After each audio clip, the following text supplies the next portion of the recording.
Niki kula pun janji nggih. Kula niku kan ge Selasa bulan yang lalu niku khatam hikam.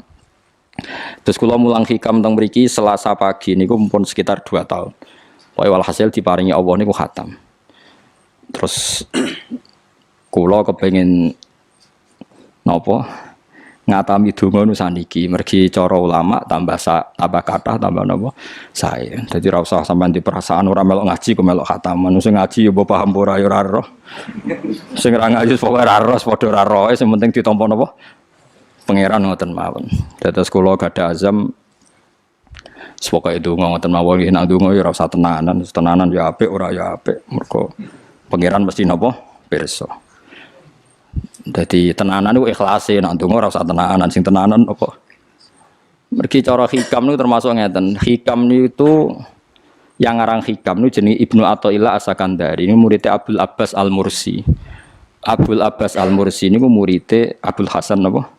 Asyadzili. Kula niku sinau hikam mulai riyen mun bertahun-tahun sampai sekarang. Tiap badhe tilem sering mau hikam. Jadi hikam termasuk madzhab ngeten. Tapi aja nut kados tiyang sing ora tau mlebu masjid wae aja nut iku wali. Nah kowe gawe-gawe. Nah kowe nglakoni ngono ben dadi wali wae ora mutu niku mboten alami. Hikam itu kalau berdoa itu sekali. Kula nu nate umroh 2009, terus haji 2013. Terus kemarin kula umroh malih tahun kemarin, baru ruwah kemarin. Niku kadang-kadang berkali-kali kalau itikaf teng multazam, tapi ora tau sida donga sampai sakniki.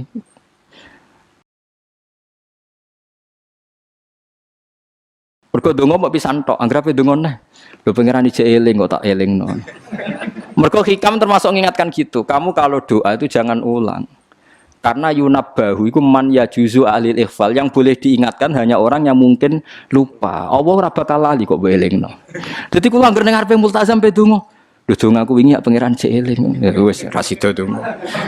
Mu anggere ape dongane, tapi ndak gawe-gawe lho, saya asli, maksudnya asli. Anggere ape dongane. Kan cek eling kok. Ya wis. Sampai kula nu teng raudhah niku akhirnya mau maca selawat, maca Quran. Anggere donga seeling to Gusti ngono terus. Dadi yo pancen unik, wong-wong wali ku unik. Aja gawe-gawe lho, tapi aja nut kula. Cuma pancen hikam adabe ngoten. Wa inna ma yunabba wa amne den elingno sapa man wong ya juzu kang oleh ali ngatasi man apa alif falali. Sing oleh mbok elingno zat sing kemungkinan lah wong ora tau lali kok amen mbok elingno. Wingi mbok omongi, saiki mbok omongi. Lho cara kowe diutang ditagih terus ijo eling. Dadi hikam adabe unik. Ya tapi udahnya wali ya tetap napa? Wali itu keliru tetap wali. Nah, ben arah wali ku bener wae tetep ra wali wis ra bakat. Tapi aja gawe-gawe lho, syaratnya napa? Syaratnya aja napa? Gawe-gawe. Iki kula iki sering diprotes wit. Gus ora tau ora jenengan donga. Jare sapa ora donga? Wingi sedonga. Kok ora donga nah? Jeleng. Kadang kula yang ngerasa dosa tapi piye kadang tengah ati ngoten ya akhire ya ora roh. Pokoke aku anggere pengen donga ya donga, ben ora ya ora. Pas donga ya anut wali, pas ora ya anut wali. Kadang bener. Dadi pas donga ya bener, pas ora ya bener. Tapi itu memang sebagian mazhab beliau. Jadi ini nanti saya bacakan hikam dua kata mutiara terus donga, supaya donga sampean donga, supaya donga. Piye-piye kita gadah sanad madhab yang diakui termasuk Thariqah Mu'tabarah selain Naqsyabandiyah, Qadiriyah, apa Sadiliyah. Lah Sadiliyah itu nggih hikam niku meneng mergo hikam sing aran Abdul Abbas Al-Mursi muridé Abil Hasan apa Asyadzili. Sehingga orang tahu madhab Sadiliyah ya lewat kitab napa hikam. Makanya kitab-kitab apa saja generasi setelah beliau itu enggak bisa lepas dari kitab napa hikam. Sampai darani hikam atau iya. Madhabe napa atau iya. Mergo atau iya iku maknane sing arangu napa Ibnu Athaillah disebut hikam atau iya. Itu beliau sebetulnya ya ada orang alim yang butuh mikir jelimet nggih mboten. Ya wong waras wonten mawon. Misalnya orang waras begini, pancen wong waras itu beda mek waras pancen. Misalnya gini. Saya ngambil uangnya Mustafa tanpa pamit boleh ndak? Ndak boleh kan. Terus beliau membuat makalah gini, kula aja hafal. Mana aka antat da'iya mimma lil makhlukin Allah itu mencegah kamu, melarang kamu mengklaim barang yang tidak milik kamu. Padahal sama-sama miliknya makhluk. Misalnya Mustafa punya mobil, aku milik saya boleh enggak? Boleh enggak sama siapa saya? Enggak boleh kan? Mustafa punya rumah, aku milik saya boleh enggak? Enggak boleh. Kalau mengaku miliknya orang sama-sama makhluk saja enggak boleh, apalagi kamu ngaku-ngaku hal yang milik Allah. Misalnya sifat menentukan nasib itu milik siapa? Allah. Menentukan su'ul khotimah atau husnul khotimah itu milik siapa? Kamu tidak boleh. Misalnya gedeng orang, wong ngono iku mesti su'ul khotimah. Lho sing nentukan itu milik Allah. Wong ngaku barange wong ora oleh apa meneh ngaku sing hake Allah Subhanahu wa taala. Jadi sebetulnya nak ngendikan ya normal saja. Artinya ijtihad itu kan normal, tidak perlu orang pinter banget. Tapi sing roh itu wong waras ngono maksudnya. Setelah dijelaskan kan masuk akal. Kayak tadi. Dungo kok terus koyok sing mbok omongi wingi lali, urung lali kok sebule elingno meneh. Kan masuk akal.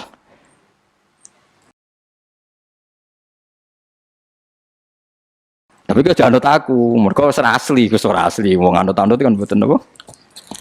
Dadi ini kula waca kalih mawon nggih, kenangan kula ben dadi nggih kenangan kula napa makalah sanggeng napa hikam ya. Iki kula waca Arab ya mawon. Engko napa? Nggih, bismillahirrahmanirrahim. Kula nak maca malah bingung, biasa hafalan malah maca. Jadi piyambake ngendikan mana aka antatta iya male salaka mimalil makhlukin afayubihu laka antatta iya wasfahu wa rabbul alamin. Di Allah ngelarang jenengan mengaku barang yang miliknya orang lain, apalagi ngaku-ngaku hak sing miliknya Allah Subhanahu wa taala. Sehingga kita ndak boleh misalnya maksud noti yang wong iku mesti celaka, nyelakano orang itu hak sinten? Hak ya Allah. Kowe ora usah GR sok ben mesti bener, iso wae saiki bener sok ben salah. Kamu juga enggak usah merasa salah, iso wae saiki kira saleh sok ben saleh. Ya sudah itu hak ya Allah, sudah ndak itu. Terus ngendikane beliau ini Ilahi kulama akhrosoni lu'mi antokoni karomuka. Gusti ketika saya didiamkan oleh kesalahan-kesalahan saya, antokoni karomuka, maka saya digerakkan oleh sifat lomane jenengan. Itu perasaannya hikam. Misalnya sampean ngerasa dosamu akeh terus rawani donga, ngerasa salahmu akeh terus ngerasa ora ahli swarga. Niku jare hikam, Gusti kula nak eling salah kula kok ora pantes mlebu swarga. Tapi nak eling lomane jenengan nggih pantes mawon. Lha iku dindot wong ngono niku wis dindot. Dina eling dosamu sampean akeh kan gak pantes mlebu swarga. Tapi nak eling jembare rahmati Allah nggih pantes mawon. Ilahi kullama akhrasani lumi antokoni karomuka.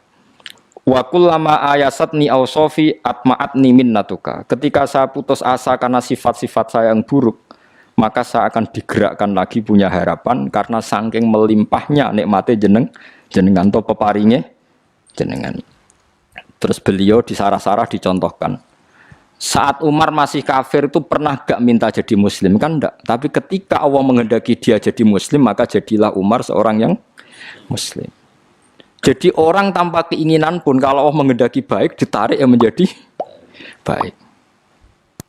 Artinya kamu jangan percaya wong aku apa ya dadi wong apik piye, wong aku ngene. Wong sing ora tau niat apik wae iso diapikno pangeran kados sinten Sayyidina Umar.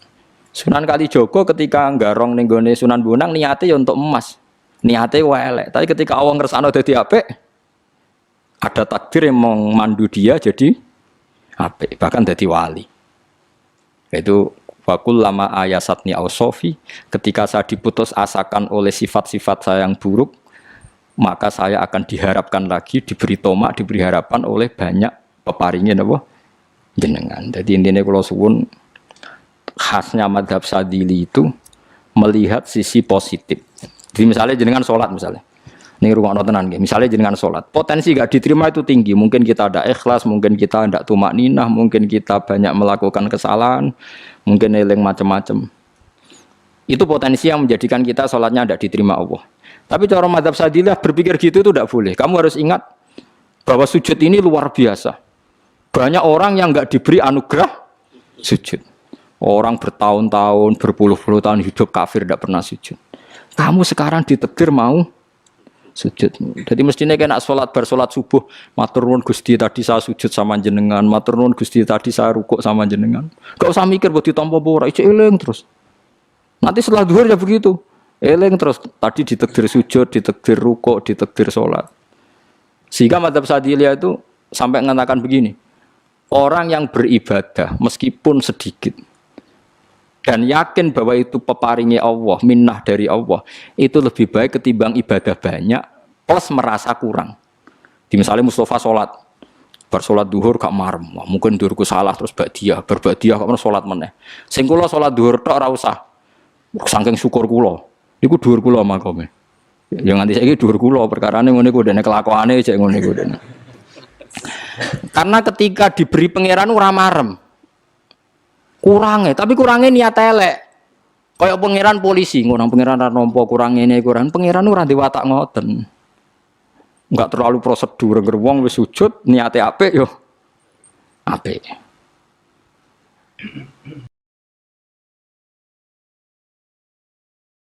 Ya mulane kula nate debat mbek jenengan kula kan bolak-balik cerita.